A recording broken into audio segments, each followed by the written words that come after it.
how to log out Gmail from other devices. Hello everybody, welcome back to the channel. In this video I'm going to guide you on how you can log out Gmail from other devices, so make sure to stick with me till the end. To basically log out your Gmail from other devices, open up the Gmail application here. Then after that, just make sure to tap the profile icon from the top right hand side of the screen.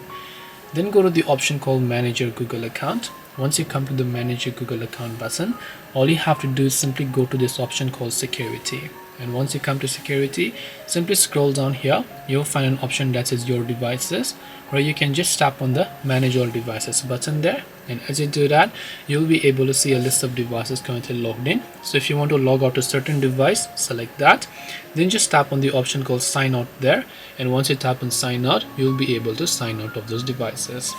That's all it takes to go ahead and then log out Gmail from other devices. Hope this video was very helpful. If you have got any more questions, feel free to also leave them down in the comment section below. Thank you for watching till the end, and see you soon in the next video.